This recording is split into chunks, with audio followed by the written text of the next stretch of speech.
Good morning. जैसा कि आप लोग को पिछला 2 वीडियो गया होगा तो उसमें हम लोग स्वर संधि और व्यंजन संधि पढ़ रहे थे। आज जो हमारा एक टॉपिक है वो है विसर्ग संधि और ये लास्ट टॉपिक है इस चैप्टर का। तो आइए हम लोग डिस्कस करते हैं। सबसे पहले विसर्ग संधि का परिभाषा देखते हैं कि परिभाषा क्या बताता है। तो देखो बच्चों क्या कह रहा है, स्वर व्यंजन के मेल से विसर्ग में जो विकार होता है उसे विसर्ग संधि कहते हैं।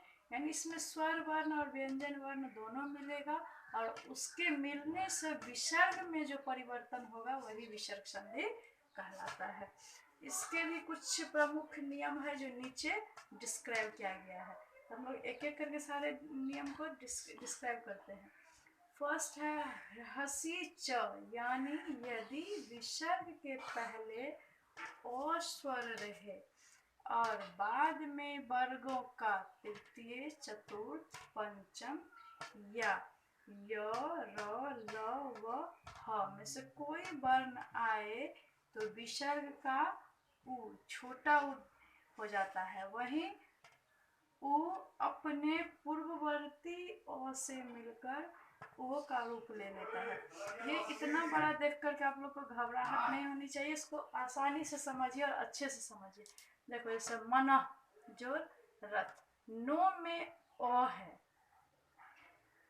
इसमें भी ओ है, मना रथ। अब देखो क्या कह रहा है, यदि विसर्ग के पहले और है, विसर्ग वाला जो शब्द है यानी ये जो दोनों पॉइंट दिख रहा है ये विसर्ग है, उसके पहले ओ है, ओ स्वर यानी मुंह में ओ है, या बाद में वर्गों का तृतीय चतुर्थ या पंचम, ये पंचम वर्ण है नो। उसके बाद य र ल व ह में से कोई वर्ण, तो देखो र, यहाँ पे र है तो ये जो है क्या होता है ऊ बन जाता है, यानी अ है, यहाँ पे विसर्ग के पहले अ वर्ण है और यहाँ पे र है तो ऑटोमेटिकली ये ऊ का रूप ले लिया है। अब ऊ फिर जब इस अ से मिलता है, नो को ब्रेक करते हैं तो नो प्लस अ आता है तो वो अ मिल करके ओ का रूप ले लेता है, तो ये बन गया है मनोरथ। सेम चीज ये ऐसे यहाँ भी है, जैसा इसमें हुआ वैसे ही ये भी है। आपको इसको समझने में दिक्कत नहीं होनी चाहिए। Now come to the point 2। यदि विसर्ग के बाद च या छ हो तो विसर्ग का स तालब भी स बन जाता है, और ट या ठ हो तो श मूर्धन्य स बन जाता है।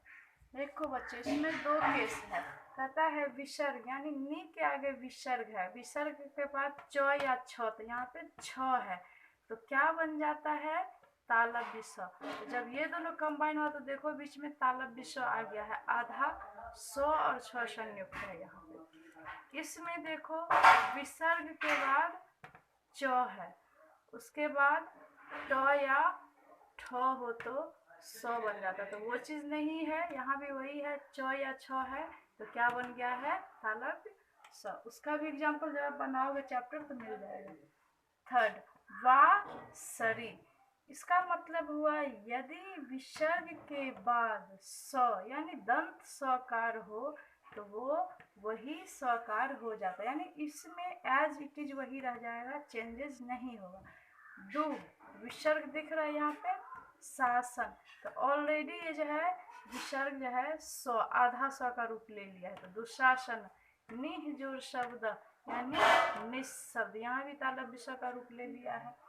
अब है 4 नंबर, रोरी ढ्रलोपे पूर्वस्य दीर्घो अन, ये एस जो है इसको हम हमेशा आधा नो पढ़ेंगे। अब देखो क्या कह रहा है, यदि विसर्ग के बाद रो आए तो विसर्ग का पहला वाला हर्ष स्वर है, यहाँ पे इरेज हो गया है, स्वर दीर्घ हो जाता है और विसर्ग का लोप हो जाता है। यानी विसर्ग के बाद रो रहे, यहाँ पे देखो विसर्ग के बाद रो है, ख इसको नहीं पढ़ेगा, रो वो क्या आगे विसर्ग रवह, रवह पढ़ेंगे इसको, तो रो आ गया है तो कहते हैं विसर्ग का पहला वाला हर्ष स्वर, पहला वाला हर्ष स्वर यानी ये जो है नो जो है ये सब क्या है, व्यंजन वर्ण है। तो ह्रस्व ने ह्रस्व स्वर, ये जो ई कार है वो यानी मात्रा का रूप लिया हुआ है, तो ये दीर्घ बन जाता है, यानी छोटी ई की मात्रा जो है यहाँ पे देखो बच्चों बड़ी ई में कन्वर्ट हो गया, दीर्घ यानी बड़ा हो जाना, दीर्घ ई का रूप ले लिया। यहाँ पे देखो क्या है, प्रातः जोर रम्यम, यहाँ भी र है, उसके पहले विसर्ग है, विसर्ग के पहले तो में अ वर्ण है, तो इसीलिए ये क्या बन गया, प्रातः रम्यम। उसके बाद 5 नंबर, सस जुसो रू, यदि विसर्ग के पहले अ या आ को छोड़कर कोई स्वर रहे, यहाँ पे रहे तथा बाद में कोई स्वर हो या वर्गों का तृतीय चतुर्थ पंचम वर्ण हो, तो विसर्ग का र हो जाता है। इसको अच्छे से समझो, कहता है क्या, विसर्ग के पहले अ, नो में अ है, ये पता है आपको, प्लस उपाय, स्वर को छोड़कर कोई स्वर रहे, यानी ये भी स्वर वर्ण है, छोटा उ, तो अ आ के अलावा छोटा उ है, उसके बाद कोई स्वर हो तो वर्गों का तृतीय चतुर्थ पंचम वर्ण हो जाता है। तो देख लो कैसे हो गया है, निरूपाय, चतुर्थ वर्ण य र ल, तृतीय वर्ण यानी ये र जो है तृतीय वर्ण है। उसके बाद निह जोड़ जलम, उसमें भी वही चीज हुआ है, निह जोड़ जलम मिलकर निर्जलम बन गया है। अब हम लोग 6 नंबर पे आओ, अतोरोर प्लूताद प्लूते, इसका संस्कृत देखो क्या कह रहा है, यदि विसर्ग के आगे पीछे अ आए तो विसर्ग एवं प्रथम अ को मिलाकर ओ बन जाता है, तथा बाद वाला अ अर्ध अ, अभी हम डिस्कस किए थे कि एस के तरह जो है वो आधा अ बनता है, देखो उसका डिस्कशन यहाँ हो रहा है, अर्ध अ यानी एस के तरह ब्रैकेट में दिया हुआ का रूप लेता है। अब देखो इसको क्या कह रहा है, यदि विसर्ग के आगे पीछे यानी विसर्ग जो है उसके पीछे स है, स में छोटी ई का मात्रा भी लगा है और स में अ भी मिक्स है, आए तो विसर्ग एवं प्रथम अ को मिलाकर, यानी इसमें जो अ है विसर्ग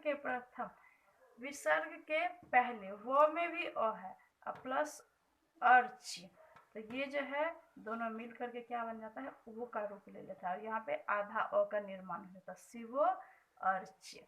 प्रथम जोड़ अध्याय, इसमें भी वही है, प्रथम विसर्ग और मिलके ओ बन गया, प्रथमो अध्याय, ये आधा एस जो है इसको आधा ओ पढ़ेंगे।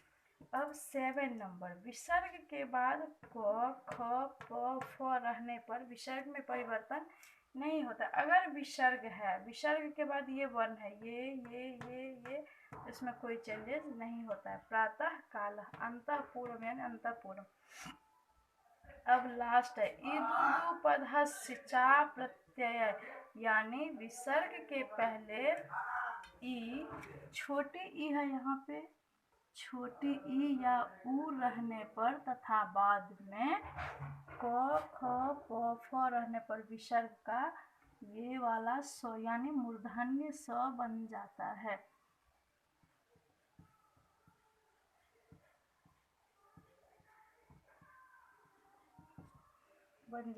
जैसे देखो एग्जाम्पल, निह जोर काम, कहता है विसर्ग है और विसर्ग के पहले छोटी ई की मात्रा लगी हुई है, यहाँ पे अगर ऊ भी रहता तो वही चीज होता, और बाद में क ख प फ, देखो बेटा यहाँ पे क है, ये विसर्ग के बाद, तो ये क्या बन गया है, स बन गया है, यहाँ पे लिखा हुआ है कि स का रूप ले जाता है, तो ये वाला स आधा संयुक्त में बन गया है। यहाँ भी वही चीज है, निह जोर फलम, तो न के पीछे छोटी की मात्रा है, आगे फ है, तो ये जो है मिल करके क्या बन गया है, आधा स का निर्माण किया है। नाउ कम टू द एस्टम। आप लोग को हर वीडियो में ये देखा गया है कि जैसे मैं थ्योरीज पढ़ाती हूँ तो होमवर्क आपको उसी टाइम करंट दे दिया जाता था, ऐसे ही होमवर्क दिया हुआ है, पहला है संधि करें, आप लोग को इसको जोड़ना है और जो वर्ड बनेगा उसके आगे लिखना है। यहाँ पे क्या है, संधि विच्छेद करना, you have to break all this words. आपको इस वर्ड को ब्रेक करना है और आगे क्या होगा ब्रेक करके ये बनाना था। आज आपका ये चैप्टर जो है संधि चैप्टर फुल्ली कंप्लीट हो चुका है, यानी first chapter has been finish. तो आप लोग इसको अच्छे से लर्न करेंगे, जो होमवर्क मिला उसको बनाने का कोशिश करेंगे और बार बार इसको रिवीजन भी करेंगे ताकि आपको अच्छे से दिमाग में सेट रहे। इसके अलावा आपको लकार, एक बार लकार जो पिछले वाली कॉपी अगर होगी तो कॉपी, बुक्स होगी तो बुक्स, उसमें आपको सारा लकार दिया हुआ होगा, आप उसको अच्छे से लर्न करेंगे। Thank you.